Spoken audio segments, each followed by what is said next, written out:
আপনার খারাপ ভাষা, এই বেয়াদব, এই গাধা, হ্যাঁ, এভাবে করে আপনার ধমক দিয়ে তাকে থামিয়ে দেয়।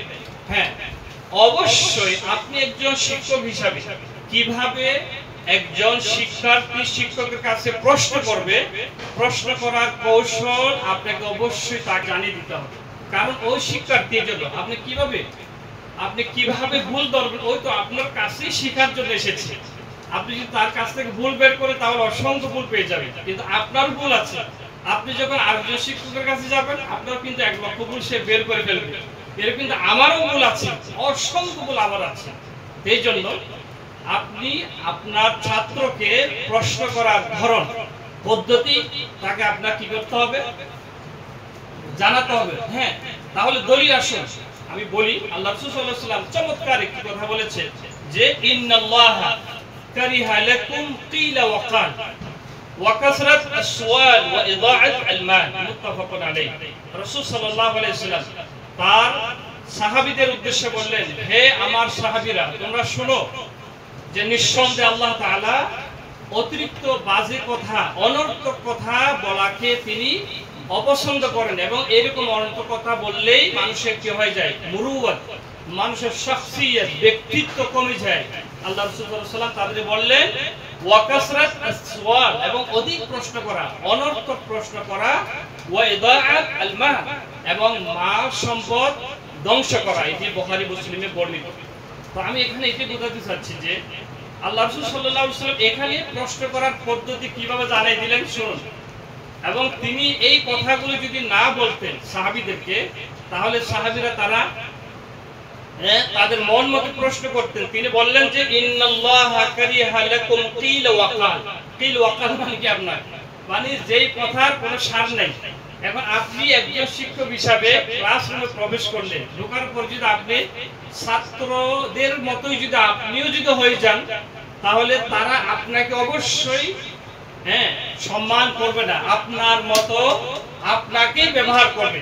এই জন্য অনেক শিক্ষকরা আমরা দেখেছি বিভিন্ন প্রতিষ্ঠানে শিক্ষকরাও ছাত্রদের সাথে এমন মিশে যায়, অতিরিক্ত মিশার কারণে যে ছাত্রদের কাছে শিক্ষকদের কোনো মূল্য থাকে না।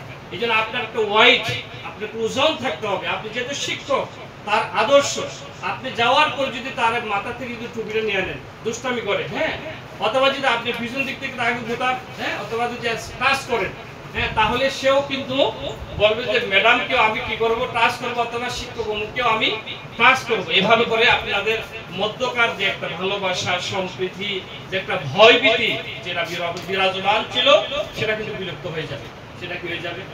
এই জন্য আপনি শিক্ষক হিসাবে প্রথমে ক্লাসের পরিবেশটাকে সম্পূর্ণ ব্যতিক্রম আলাদা রাখতে হবে। আল্লাহ রাসূল সাল্লাল্লাহু আলাইহি ওয়াসাল্লাম ক্লাসে যখন ঢুকতেন তখন তিনি এই কথা বলতেন, ওয়া কাসরাতিস সুআল। কিছু ছাত্র আছে, মানে ছাত্ররা মনে করে প্রশ্ন করলেই ছাত্র শিক্ষকের কাছে অত্যন্ত প্রিয়, এটা মনে করে না।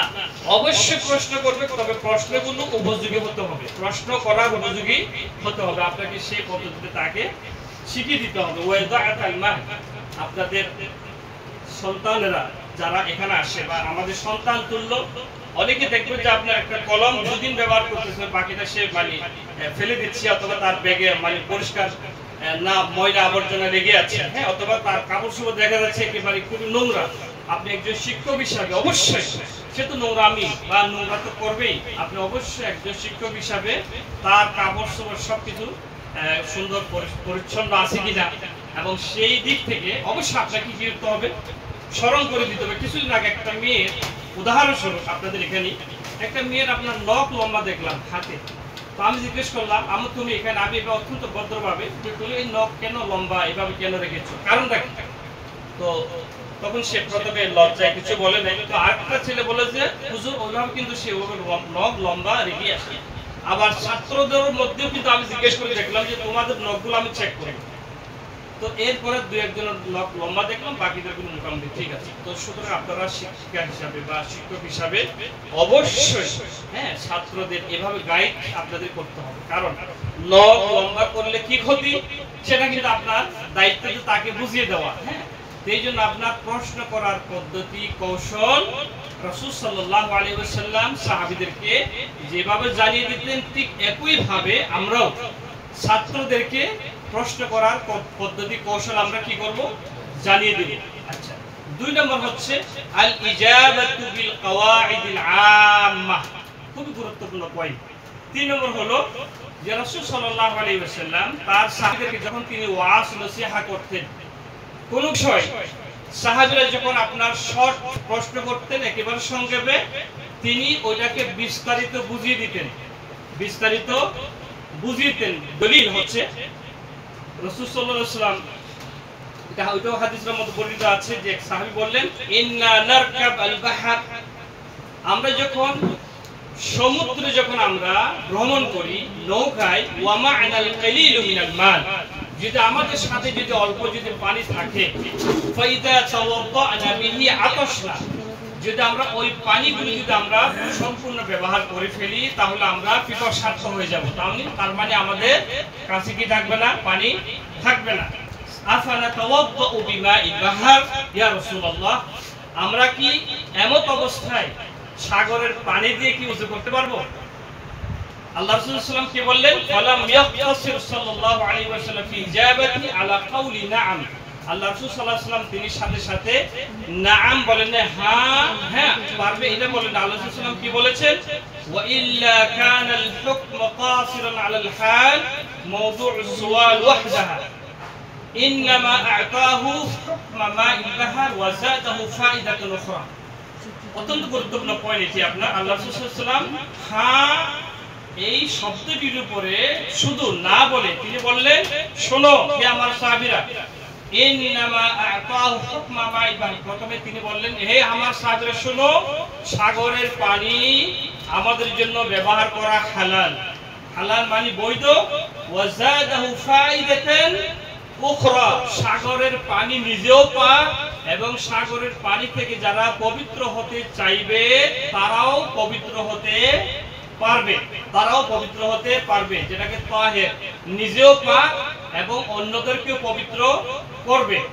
হিনা ক্বালা হুয়া তুহুর মাহুল হিল মাইতাতু, শুধু তাই নয়, সাগরের ভিতরে যে মরা প্রাণীগুলো আছে, প্রাণী তার মধ্যে মাছ, সাগরের যে মাছগুলো আছে যেগুলো বৈধ আমাদের জন্য হালাল প্রাণী, এগুলো আমাদের জন্য ভক্ষণ করা হালাল বলেছেন বিশ্বনবী মুহাম্মদ সাল্লাল্লাহু আলাইহি ওয়াসাল্লাম। সুতরাং তিনি যদি শুধু আপনার শর্টকাটে, এই জন্য যখন ছাত্ররা আপনাকে প্রশ্ন করবে, হ্যাঁ শিক্ষক হিসাবে আপনি কিছু প্রশ্ন জবাব শুধু হ্যাঁ বলে উত্তর দিবেন, আপনি তাকে থামিয়ে দিবেন, হে শোনো, থামিয়ে দেওয়ার অর্থ হলো যাতে করে পরবর্তী সে যাতে কোনো একটা সন্দেহের মধ্যে পতিত না হয়।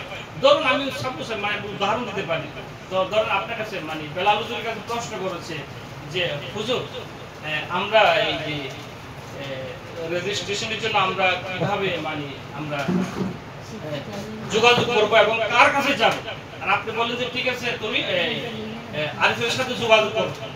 হ্যাঁ, এখন ওই ছাত্রীর মেধা অথবা ছাত্রীর মেধা কিন্তু দুর্বল, আপনাকে অবশ্যই তাকে বুঝিয়ে বলতে হবে যে আরবির কাছে ফরম আছে এবং তার কাছে গেলে অবশ্যই তুমি সব ডিটেইলস তুমি বিস্তারিত জানতে পারবা এবং তুমি তার কাছে 3টায় যেতে হবে, 3টার সময় বা 4টা গেলে সে থাকবে না, কারণ ওই ছাত্রে বা ছাত্রীর মন অবস্থা বুঝেই আপনাকে সেভাবে কথা বলতে হবে। এভাবেই কিন্তু রাসূল সাল্লাল্লাহু আলাইহি ওয়াসাল্লাম তার সাহাবীদের সাথেই তিনি কথা বলতেন। তো সুতরাং আমরাও একইভাবে ছাত্র ছাত্রীদের সাথে আমরা কথা বলবার আমরা চেষ্টা করব ইনশাআল্লাহ। 4 নম্বর পয়েন্ট হলো সম্মানিত আমার উপস্থিতি, যে আল্লাহ রাসূল সাল্লাল্লাহু আলাইহি ওয়াসাল্লাম একটি হাদিস, অত্যন্ত একটি প্রসিদ্ধ হাদিস, আনিল ইরবাদ ইবনে সারিয়া রাদিয়াল্লাহু তাআলা আনহু قال وعظنا رسول الله صلى الله عليه وسلم موعظة ظرفت منها العيون وجلت منها القلوب فقلنا يا رسول الله كأنها موعظة مودع فأوصنا قال أوصيكم بتقوى الله عز وجل। আপনি যখন শিক্ষক, একজন মুরব্বী অথবা একজন মুদাররিস ক্লাসে প্রবেশ করার পরে আপনাকে মাঝে মধ্যে আল্লাহর ভয় ভীতি আপনার ভিতরে থাকতে হবে। আপনি সব সময় যদি একই অবস্থায় একই ভান ধরে যদি শিক্ষকদেরকে ছাত্রদের যদি আপনার পাঠদান করান বা শিক্ষা দেন তাহলে আপনার ইলমের প্রবাহ হবে না। আমরা যে ছাত্রদেরকে আমরা একটাই জানি যে অবশ্যই মায়ের প্রহারের কোনো বিকল্প নাই, মানে অবশ্যই হাতে আমাদের তলোয়ার বা বেত আমাদের নিতে হবে, না হলে ও শিখবেই না। অবশ্যই বিকল্প পন্থা আছে, অসংখ্য পন্থা আছে। আমি আপনাদেরকে জানিয়ে দিব ইনশাআল্লাহ একটু পরেই। আল্লাহ রাসূল সাল্লাল্লাহু আলাইহি ওয়াসাল্লাম যখন ক্লাসে ঢুকতেন, সাহাবীরা যখন সামনে থাকতেন, তিনি ভয় অবস্থায় আল্লাহু আকবার, আল্লাহর ভয় ভীতি মানে খুতবার আকারে তিনি সাহাবীদেরকে বক্তব্য দিতেন।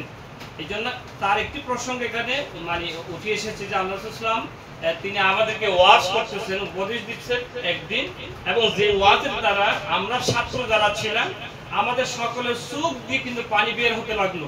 শুধু চোখ দিয়ে পানি বের হয় নাই, এবং আমাদের কলিজাগুলো কাঁপতে লাগলো। আমাদের কলিজা, আমরা যখন কোনো বড় লোকদের কাছে গেলে আমাদের কলিজা কেমন হয়, মাঝে মাঝে থরথর করে আমরা কাঁপি, তাই না?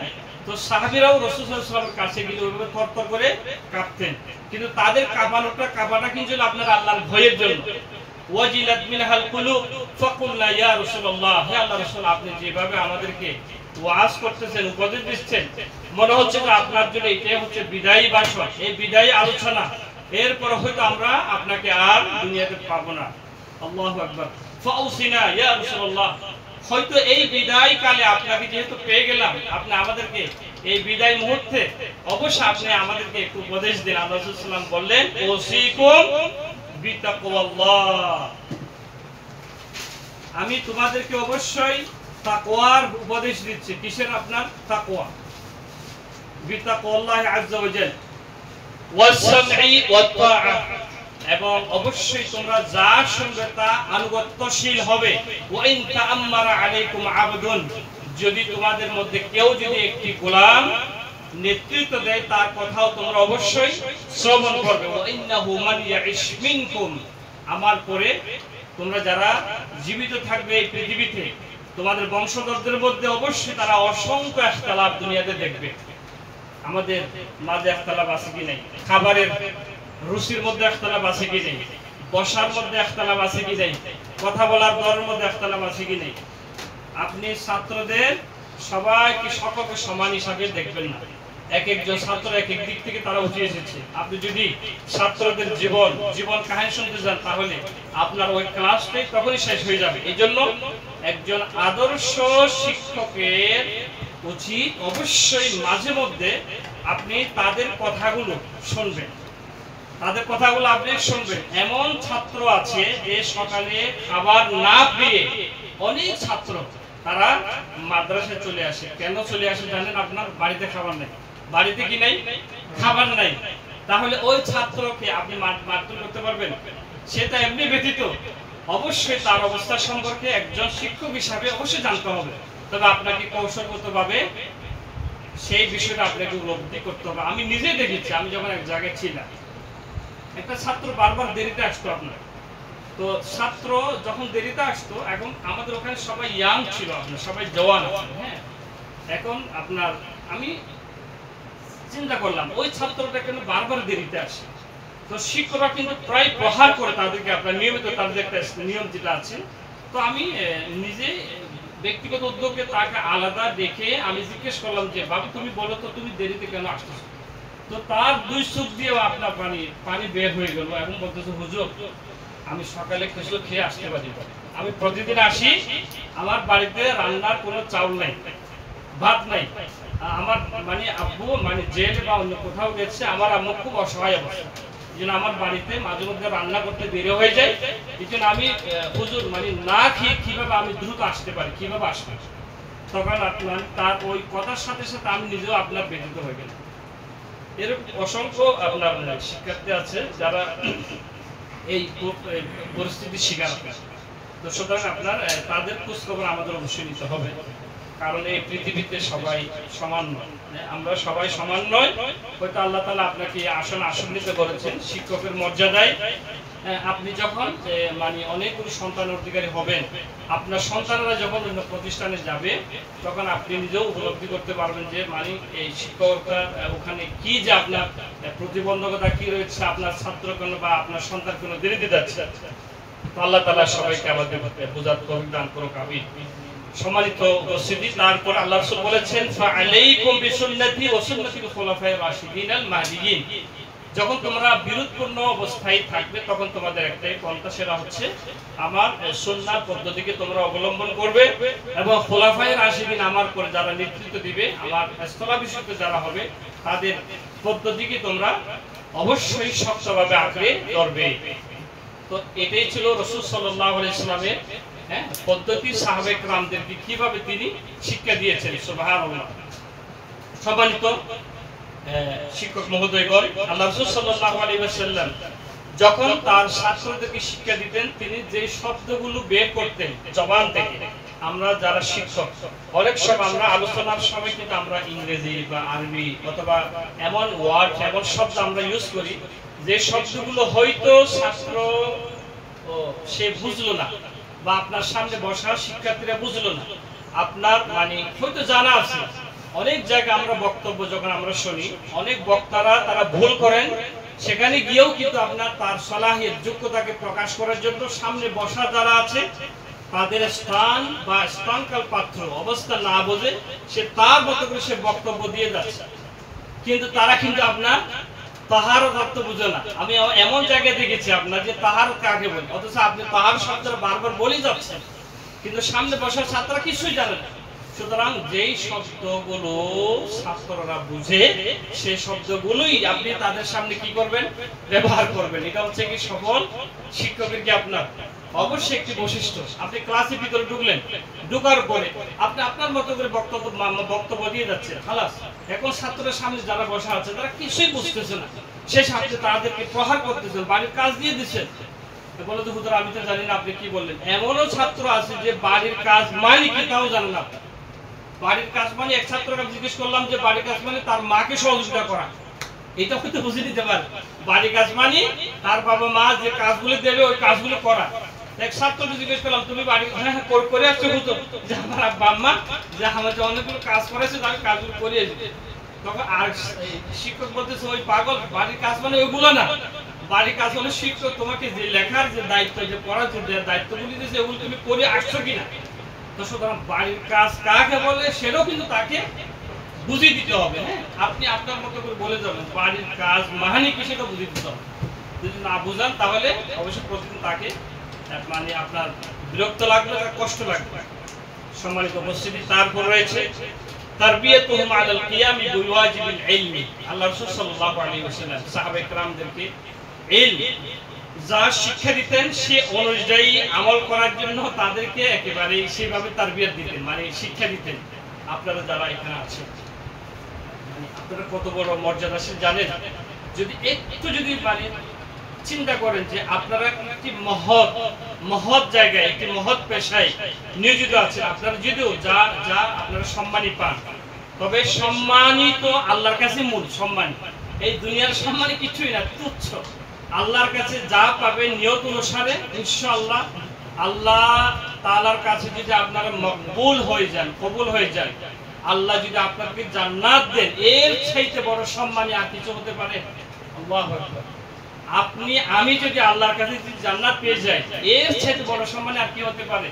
আমি মনে করি আপনি একজন শিক্ষক হিসাবে মাদ্রাসায় আসা যাওয়া প্রতিটি কাজ কিন্তু আপনার জন্য সকাই যায়। আল্লাহ আমাদের এক উস্তাদ বলেছিলেন যে মুমিনদের প্রত্যেকটি কাজ হলো আশ্চর্যজনক। সে যখন ঘুমায়, ঘুমানো তার জন্য ইবাদত। সে যখন কথা বলে, সেটাও কিন্তু তার জন্য ইবাদত। আর সে যখন টয়লেটে যায়, সেটাও কিন্তু তার জন্য ইবাদত। টয়লেটে যাওয়ার আগে আমরা কি বলি? অবশ্যই দোয়া আছে, আপনার বের হওয়ার সময় দোয়া আছে। আমরা দোয়া করি কিনা? আপনি অবশ্যই করি। তাহলে আপনি টয়লেটে যতক্ষণ অবস্থান করবেন সেটাও কিন্তু ইবাদতের ভিতরে অন্তর্ভুক্ত। এবং চমৎকার আরেকটি মজার বিষয় হলো আল্লাহ রাসূল সাল্লাল্লাহু আলাইহি ওয়াসাল্লাম বলেছেন তাবাসসুমুকা ফি ওয়াজহি আখিকা সাদাকা। আমরা তো অনেকেই মনে করি যে ধনাঢ্য ব্যক্তি যারা আছে তারাই মনে হয় সামনে দিয়ে অগ্রসর, এদিকে এগিয়ে যাচ্ছে।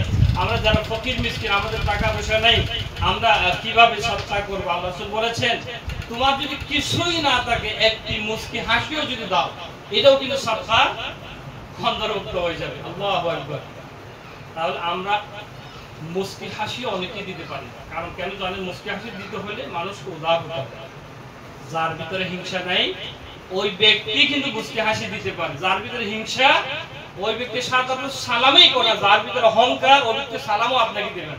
আমি অনেক মানুষ দেখেছি পথ যখন বড় হয়ে যাবে বা বড়র দিকে যখন উপরের দিকে চলে যাবে আপনাকে সালামও দেবে না। এবং আমাদের বাংলাদেশের নিয়ম হলো ছোটরাই কিন্তু বড়দেরকে সালাম দেয়। হ্যাঁ, এটা হলো একেবারে সম্পূর্ণ সুন্নাহ পরিপন্থী। ঠিক আছে, অবশ্যই তার বিপরীতও আছে। এই জন্য প্রিয় ভাই সব, প্রিয় আমার বন্ধুগণ, প্রিয় আমার খলিক উপস্থিত যারা আছেন, ওনারা প্রত্যেকেই এই মাদ্রাসার যারা বিশেষ করে উপস্থিত হইন, ওনারা যারা ক্লাস বাড়াতে একজন এই মহৎ হাসিয়ান আর ওনারা প্রত্যেক আল্লাহ বলিয়ার বিশেষ একটা সুবর্ণ সুযোগ আল্লাহ তাআলা আরারে যে মানে আল্লাহর নৈকট্য অর্জন করিব আল্লাহ যে একটা সুযোগ আল্লাহ আরারে তৈরি করে দিয়ে আল্লাহ এর চাইতে দুনিয়াটা কিছু সম্মানী হাত করতে পারে।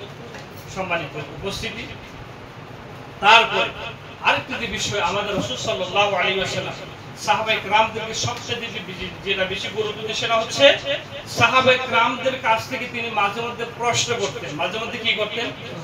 তো একই ভাবে আপনারাও ছাত্রদের কাছ থেকে আপনার পাঠদান, আপনার মানে শিক্ষা, আপনি যেভাবে শিক্ষা দিচ্ছেন সেই শিক্ষাগুলো সে সঠিকভাবে উপলব্ধি করতে পেরেছে কিনা সেগুলো অবশ্যই তাদের কাছ থেকে আপনি জিজ্ঞেস করবেন। আপনি একটা অঙ্ক দিলেন, আপনি গণিতে মানে কিছু তাকে বোঝালে একটা মানে পড়া দিলেন, আপনি বলতেছেন ঠিক আছে আপনার মতো করে না, হঠাৎ করে আপনি বলবেন যে দাঁড়াও। আর আমরা সবচেয়ে আরেকটা আশ্চর্যের বিষয় হলো অনেক শিক্ষকরা, আমি শুধু এখানে বলছি না, যেই ছেলেটা সবচেয়ে ভালো পারে ওই ছেলেটার কাছ থেকে বারবার আমরা জিজ্ঞেস করি। এটা কিন্তু আপনার একজন সফল শিক্ষকের বৈশিষ্ট্য হতে পারে না। এটা ব্যর্থ, আপনি ব্যর্থ। কারণ বারবার যে জানে আপনি তাকে কেন জিজ্ঞেস করবেন? তাহলে আপনাকে সব দিকটা আপনাকে উঠতে হবে। একজন শিক্ষক অবশ্যই আপনার ঘুরবে ক্লাসের ভিতরে, ঘুরে ঘুরে ঘুরে ঘুরে একেবারে দুর্বল যে ছাত্র বা ছাত্রী তার হাত বুলিয়ে বা তার সামনে গিয়ে বলতে হবে যে আম্মু অথবা বাবু তুমি বলো যে এই এটা প্রশ্ন, এটা কি তুমি লিখতে পেরেছো, এটার উত্তর কি তুমি, তোমার কাছ থেকে আমি জানতে চাই। এবং প্রতিদিন নতুন করে একজনের কাছ থেকে জিজ্ঞেস করতে হবে। যদি আপনি প্রতিদিন যদি একজনকে জিজ্ঞেস করেন আর আপনি যদি তাকে উদাহরণ দিয়ে যদি বলেন যে হে এই ছেলেটা সবচেয়ে খারাপ, একেবারে বাজে ছেলে, কোনোদিন ভালো হবে না। পরবর্তী সে চায়ের দোকানে গিয়ে চাকরি করবে, আপনার একটি কথার মাধ্যমে সে সারা জীবন অতীত নষ্ট হয়ে যাবে। আমি অনেক দেখেছি। আমাদের এক ছাত্র, আমি এক জায়গায় চাকরি করতাম, আমি জিজ্ঞেস করলাম তুমি আদর্শে আসো না কেন? হুজুর আমাকে বেশি মা কেন? বারবার আমাকে অন্য ছাত্রদের সামনে আমাকে তিরস্কার করে, কি বলে যে এই ছেলেটাকে বাজে কাজে কিছুই পারে না। হ্যাঁ, আল্লাহ রাব্বুল আলামিন আমাদেরকে দারোগা করে দুনিয়াতে পাঠান নাই। আমাদের কাজ হলো আমাদের দায়িত্ব যথাযথভাবে আদায় করা। আমাদের দায়িত্ব হলো কি, তাদের যতটুকু বোঝানো দরকার ততটুকু বোঝাতে হবে। আর প্রয়োজনীয় যতটুকু শরীয়ত সম্মত প্রহার করা আমাদের জন্য বৈধতা রয়েছে, আমরা ততটুকু তাদেরকে প্রহার করব। মৃত প্রহার, আদরের মার যেটাকে বলা হয়, যে মারের দ্বারা ওই ছাত্র আপনার বাড়িতে এসে রূপ বলে আপনাকে দেখতে আসবে। এখন তো শিক্ষার্থীরা আপনার উস্তাদকে দেখতে আসবে না। আমরা ছোটবেলায় উস্তাদকে আমরা নাস্তা নিয়ে দেখতে যেতাম। কারণ আসেন এই জন্য, কারণ আমরা আমাদের যে মধ্যকার যে একটা মহাব্বত, যেটা আন্তরিকতা, সেটা আমরা তৈরি করতে পারিনি। আমরা বারবার তাদেরকে ভীতি, ভয় ভীতির মধ্যে আমরা রেখে দিয়েছি। ছাত্ররা যখন ছাত্র শিক্ষকদেরকে দেখে তখন তারা ভয় পায়, ওই যে আমাকে কিছু বলতে মনে হয় না। আবার মাঝে মধ্যে বন্ধু সুলভ আচরণ করতে হবে। সেটা কিভাবে? এমন ভাবে যেভাবে রাসূল সাল্লাল্লাহু আলাইহি সাল্লাম আদর করতেন। যে মুআয ইবনে জাবাল, আপনারা নাম শুনেছেন, মুআয একজন বিশিষ্ট সাহাবী। তিনি বের হলেন মানে মসজিদ থেকে একবার, তিনি তার কাঁধের উপরে হাত দিলেন। আমি একটু উদাহরণ শুরু করব, এভাবে এভাবে হাত দিলেন। হাত দেওয়ার পর বলতেছেন যে হে মুআয, আমরা তো মাঝে মধ্যে এটা করি, আমাদের বন্ধুদের মধ্যে আছে না যে খুবই ঘনিষ্ঠ বন্ধু হলে আমরা একজনের হাত আরেকজনের হাত কাঁধের উপর আমরা রাখি। আল্লাহ রাসূল সাল্লাল্লাহু আলাইহি ওয়াসাল্লাম তাই করেছেন। এইভাবে আল্লাহ রাসূল সাল্লাল্লাহু আলাইহি ওয়াসাল্লাম বলেছে, আমি কি তোমাকে এমন একটি বাক্য দোয়া শিক্ষা দিব না যেটি তোমার জন্য সবচেয়ে বেশি উপকৃত হবে? আল্লাহ রাসূল সাল্লাল্লাহু আলাইহি ওয়াসাল্লামকে বললেন, ইয়া রাসূলুল্লাহ, অবশ্যই আমি সেটা শোনার জন্য আমি রেডি আছি। তুমি তাহলে শোনো।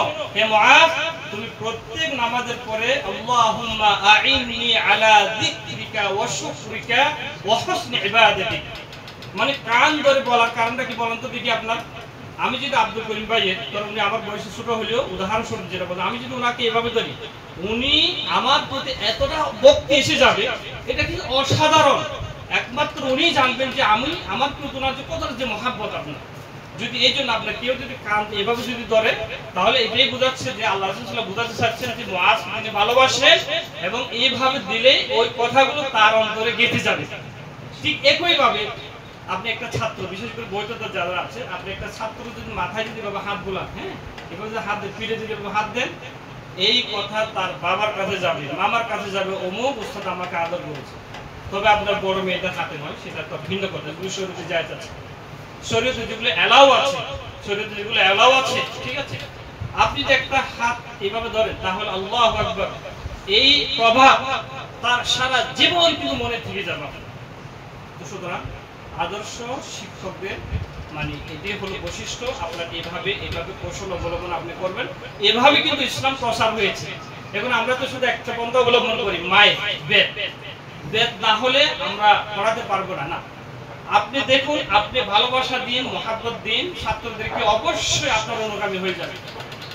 অধিক ছাত্র 30-40 জন হয়ে গেছে, আপনার কন্ট্রোল করা সম্ভব হচ্ছে না, আপনি পারতেছেন না, তাহলে আপনি একটা সম্মানিত সুভাষ সাহেবের সাথে বসে একটা কৌশল, একটা আপনি পরামর্শ আপনি দিতে পারেন যে এইভাবে আমি কন্ট্রোল করতে পারি। তাহলে সেটা যদি সময় উপযোগী যে ছাত্রদের সাথে সাংঘর্ষিক না হয়, অবশ্যই সেটা মানবে, যে কেউ অবশ্যই সেটা মেনে নেবে। সুতরাং আর আমরা ঢোকার পরে ছাত্রদেরকে কন্ট্রোল করা কিভাবে প্রয়োজন সেভাবেও কিন্তু আমাদের করতে হবে। এটা হচ্ছে রাসূল সাল্লাল্লাহু আলাইহি ওয়াসাল্লামের সেই সিস্টেম। তো আল্লাহ তাআলা আমাদের সবাইকে সেই তৌফিক দান করে। আমি কথা দীর্ঘায়িত করব না, একটু পরে আমি শেষ করে দিচ্ছি। তারপরে হলো রাসূল সাল্লাল্লাহু আলাইহি ওয়াসাল্লাম এর আরেকটি বৈশিষ্ট্য ছিল, যখন তিনি তার ছাত্রদেরকে পাঠদান করতেন, তিনি ছাত্রদের প্রশংসা করতেন। কি করতেন? প্রশংসা। আল্লাহু আকবার। আপনি অবাক হবেন, আপনারা আবু হুরায়রার নাম শুনেছেন? সাহাবী আবু হুরায়রা। বলুন তো দেখেন, পুরুষদের মধ্যে সবচেয়ে যিনি হাদিস বর্ণনা করেছেন তার নাম হলো আবু হুরায়রা। আবু হুরায়রার মূল নাম কি জানেন? আবু হুরায়রার আসল নাম কি? আবু হুরায়রার আসল নাম হলো আব্দুর রহমান। আব্দুর রহমান। আবু হুরায়রার মূল নাম হলো আব্দুর রহমান। আবু হুরায়রা রাদিয়াল্লাহু তাআলা আনহু, তিনি আল্লাহ রাসূল সাল্লাল্লাহু আলাইহি ওয়াসাল্লামকে জিজ্ঞেস করলেন, ইয়া রাসূলুল্লাহ, মান আসআদুন নাস বিশফাআতি? ইয়া রাসূলুল্লাহ, আমি আপনার কাছে এসে উপস্থিত হলাম, যে আপনি বলুন তো কিয়ামতের দিন সবচেয়ে আপনার সুপারিশের সৌভাগ্যবান কারা? আপনি বলুন তো দেখি, আমি একটু শুনে আমি নিজেকে সান্ত্বনা দিতে চাই, আপনি বলুন, আমি জানতে চাই। فقال صلى الله عليه وسلم, আল্লাহ রাসূল সাল্লাল্লাহু আলাইহি ওয়াসাল্লাম বললেন, লাকাদ যালানতু আল্লা ইয়াসআলুনি আহাদুন আন হাযাল হাদিস আউয়াল মিন। হে আবু হুরায়রা, আমি ধারণা করেছিলাম আসলে তুমি ছাড়া এই ধরনের প্রশ্ন আর কেউ করবে না। আল্লাহু আকবার। তার মানে কি, এটা ওনাকে প্রশ্ন করা হলো না আপনার? কেউ যদি কোন এক ছাত্র যদি আপনাকে জিজ্ঞেস করে, আপনি বলতে পারেন যে আমি জানি বেটা আব্দুর রহমান, তুমি ছাড়া এই ধরনের কথা কেউ বলতে পারে না। তখন ওই ছেলেটা কি মনে করবে যে মাশাআল্লাহ উস্তাদ আমাকে কত সুন্দর আপ্যায়ন দিয়ে, কত সুন্দর আদর করে, কত আমাকে সম্মান করে কথা বলেছে। কৌশল দেখেন রাসূল সাল্লাল্লাহু আলাইহি ওয়াসাল্লাম। আল্লাহু আকবার। এই যে আল মানহাজুন নববী, রাসূলের পদ্ধতির মধ্যে রয়েছে সফলতা। আমরা যতই নিজেদেরকে সফল মনে করি, আমরা আসলে মূলত সফল না। আল্লাহ রাসূলের পদ্ধতির মধ্যে সফলতা। এরপর আল্লাহ রাসূল বলেছেন, লিমা আলিমতু মিন হারসিকা আলাল হাদিস। আল্লাহু আকবার। আমি জানি আল্লাহ রাসূল সাল্লাল্লাহু আলাইহি ওয়াসাল্লামের হাদিসের সংগ্রহ সবচেয়ে বেশি। হাদিস যিনি সংগ্রহ করেন তিনি হলেন আবু। আপনি দেখেন, আপনাদের শিক্ষকদের মধ্যেও সব শিক্ষকই আপনার সুপারের কাছে বা সম্মানিত পরিচালকের কাছে, কিছু কাছে থাকবে, কিছু দূরে থাকবে। এবং মাদ্রাসার সম্পর্কে যদি আমি সবার কাছে জিজ্ঞেস করি, মাদ্রাসার ছাত্র কয়জন, সবাইকে সঠিক উত্তর দিতে পারবে? হয়তো আপনার গরমিল একটু কম বেশি হতে পারে। মাদ্রাসার আয় ব্যয়, মাদ্রাসার প্রয়োজনীয়তা, মাদ্রাসার ঘাটতি সবাই পারবে। যিনি মাদ্রাসার জন্য 24টি ঘন্টা চেষ্টা করেন এবং সে অবশ্যই মাদ্রাসার কল্যাণকামী হন। একইভাবে আপনারা যারা মাদ্রাসা, প্রত্যেক শিক্ষক কিন্তু মাদ্রাসার পরিচালক, প্রত্যেক শিক্ষক মাদ্রাসার হিতাকাঙ্ক্ষী, প্রত্যেক শিক্ষক মাদ্রাসার শুভাকাঙ্ক্ষী। সুতরাং মাদ্রাসাকে ডেভেলপ করতে হলে প্রতিষ্ঠানকে সবাই এক পাল্লায় থাকতে হবে। যদি আমরা পাল্লাই যদি আরেকটা অবলম্বন করি, এখানে এসে অন্য জায়গায় যদি আমরা বেতনের যদি অভিযোগটা যদি বারবার আমরা করি অন্যদের কাছে, মাদ্রাসার মান ক্ষুণ্ণ হবে। মাদ্রাসার মান কি হবে? ক্ষুণ্ণ হবে। ফলে মাদ্রাসার মান যখন পূর্ণ হবে আপনার ইলমের বরকত আর থাকবে না, ঠিক আছে? এরপর বরকত কি হয়ে যাবে? কমে যাবে। ইখলাস। এইজন্য আপনার ভাগ্যবান যা যতদিন এখানে নির্ধারিত লেখা আছে আপনি এখানে সেবা করবেন। এমন না যে আপনি কিয়ামত পর্যন্ত এখানে রেজিস্ট্রেশন করা হয়ে গেছে, এমন কি আছে? সরকারি চাকরিজীবীরা পর্যন্ত রিটায়ার নেন, আপনার সারা বছর কি এখানে চাকরি করবেন কি কোনো কথা আছে? যতদিন আপনার এখানে কি আছে, রিজিক আছে, অবশ্যই আপনাকে থাকতে হবে। তবে এই যে অভিযোগ মানুষের থাকবে, তবে সেটার সমাধানও আছে। আল্লাহ সুবহানাহু ওয়া তাআলার কাছে আমরা দোয়া করি, আল্লাহ তাআলা আমাদের সবাইকে, সকল ভাই ভাই বোন বোন হিসাবে যেন আমরা কাঁধে কাঁধ মিলিয়ে মাদ্রাসার স্বার্থের লক্ষ্যে আমরা যেন সামনের দিকে অগ্রসর হতে পারি। আল্লাহ সেই তৌফিক আমাদের সবাইকে দান করুন। আমি পরিশেষে সম্মানিত অত্র মাদ্রাসার সম্মানিত পরিচালক এর শুকরিয়া আদায় করি এবং পাশাপাশি আপনাদের মতো অত্যন্ত ধৈর্যশীল, ধৈর্য সহকারে আপনারা যারা সময় বের করে আপনারা সময় দিয়েছেন, আমি আমার অন্তরের অন্তঃস্থল থেকে প্রত্যেককে আমি শুকরিয়া জ্ঞাপন করি। আপনারা সবাই আমার আপন ভাইয়ের মতো, আপন বোনের মতোই। আল্লাহ তাআলা আমাদের সকলকে, সবাইকে এই দুনিয়ার জীবনের পরে পরকালে যে জীবন হবে, আমরা যেন সকলেই জান্নাতুল ফেরদাউসে একই স্থানে আজকে যেভাবে আমরা এখানে বসে কথা শুনছি, একইভাবে যেন আল্লাহ তাআলা আমাদের সবাইকে জান্নাতুল ফেরদাউসের মেহমান হিসেবে যেন আল্লাহ কবুল করেন। আমিন। আল্লাহু আ'লাম ওয়া সাল্লাল্লাহু আলা নবিয়িনা মুহাম্মদ।